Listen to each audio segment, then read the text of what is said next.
A few years ago, I used to suffer from health anxiety, and what health anxiety actually does to you is that you start fearing death.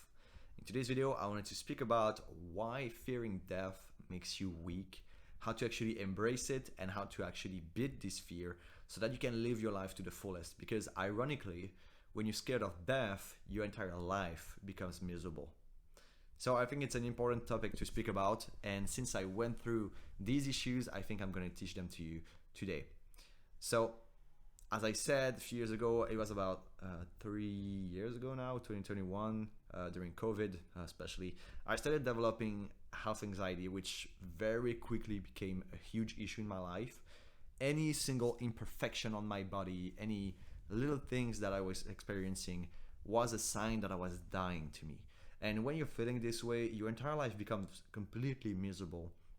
You can't enjoy anything because as soon as you see something in your body, a new spot, a pain somewhere, you immediately start to think that this is something that is gonna kill you. And when you think that you're gonna die soon, well, life doesn't really make any more sense. Does it even matter what you're gonna do in a day if you think that you're gonna die in two other days, right? So that is exactly how I was feeling for the entire time. You never want to feel because you start to feel like in a sort of nihilistic view of the entire world. Why does it even matter what I do? Because I know I'm gonna die. You are persuading yourself that you are actually gonna die. And I know from an outside perspective, it doesn't really make sense, but this is the same thing with every single mental health issues, whether it's anxiety, health anxiety, depression, anything that anyone is experiencing. From an outside perspective, it's really easy to see it as something that doesn't make any sense, that it's not logical. But this is the entire point. It's a mental health issue. You are thinking in a non-logical way, which, for you're such in a bad mental state that it actually makes sense to you that these things doesn't make sense. But from an outside perspective, it's just stupid. When you see someone with depression and you see them sad all the time, you feel logically like, okay, start doing things that you enjoy more, stop the things that are toxic in your life, start to get healthier, and you'll feel better, which is true. But for a person that is experiencing these things, this doesn't make sense at all. When you're experiencing depression, anxiety, mental health issues overall, you just feel like shit, but to a point where even normal advices don't make any sense to you. And this is really important to understand because I was feeling the same way before experiencing these things. I was like, oh, yeah, these issues don't make sense. But now that I experienced it, I'm like, okay, I understand better why people can get stuck in these things. But the difference between these people and me is that I actually beat the problem and now I don't experience it at all, which is why I'm trying to teach it on this channel too. And by the way, if you guys are experiencing depression, anxiety, overall mental health issues, you feel like shit all the time and you feel stuck, which is exactly how I was feeling, I teach you guys how to get better. I have a coaching program that you can find in the description if you are interested into working with me, where I can teach you all the things that I personally learned that helped me a ton with this. Or you can subscribe to this channel because this is also where I'm going to teach for free all of these informations all the time. But if you want a personalized coaching program, you can link in the description and see how you can actually work with me. But overall, yeah, this channel is also dedicated to all these people. So if you are experiencing these things that you don't want to pay anything, this is completely fine. You can just watch the videos and things will get better. I can promise you. Now, to get back on the topic, for me, it took me about 6 to 7 months to actually better myself and not have any more health anxiety. This was a really long journey with low points, high points, huge wins, and sometimes huge losses. Man, I worked on it by myself. I also went to see a psychologist, or I think no, it was actually a psychiatrist, the one that can prescribe medication, which I never took because I didn't want to take anything. I wanted to heal it myself and not work on the symptoms, but the cause of these issues, which I think everybody should do because this is majorly important. You will never heal otherwise. But yeah, 6 to 7 months to beat it, which is kind of a long time, but I guess it could have been worse.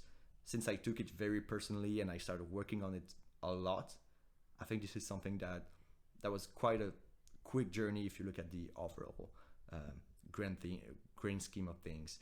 But now I managed to embrace life completely again. And I think this is majorly important for anyone, whether you want to work on a successful project, a business, work on family, relationship, all the things. If you live a shitty life yourself, you will never be able to do these things.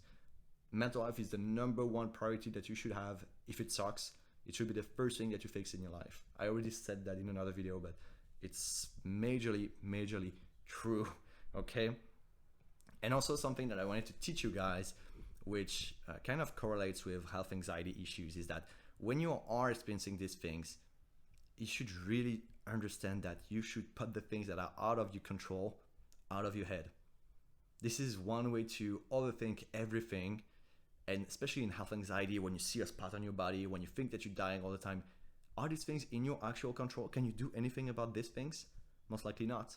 Because, first of all, these things don't actually make any difference. These are not things that you're dying from. But also, these are things that are taking so much mental space that it's impossible for you to actually try to get better because you don't have enough energy to actually do these things.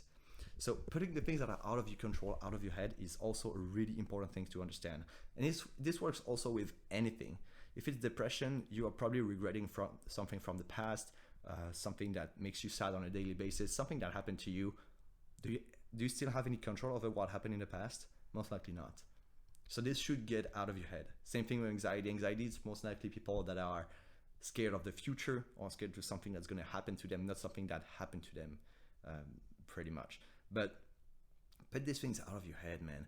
Are you scared of the wars? Are you scared of climate change? Are you scared of geopolitical events? Wait, do you have any control on this? No, you don't. Put these things out of your head. This makes no sense to worry about. And you're just putting yourself in a bad spot mentally where you are always thinking about negativity when you should be working on your life, on your things, and stop worrying about the rest. Also, another thing is that us as humans were never made to be surrounded by negativity all the time like this. We were supposed to care about our tribe in our local problems, things that we actually could make a difference in. Now that you see in the other side of the world, there's a war, okay, what can I do about it? Absolutely nothing. Why am I worrying about this then? What can I do? Nothing. Put this thing out of your head, man. This is really important life lesson that you should absolutely learn. Yeah, we live too many things that are negative, and we should absolutely get these things out of here. Put them out of your fucking head, man. Work on this. And also the next really important thing that you should do is to detach yourself from fear. And the hardest thing to do when detaching yourself from fear is actually to, first of all, identify exactly what this fear is. And it can be many different things. For me, it was childhood trauma and overall trauma from when I was younger.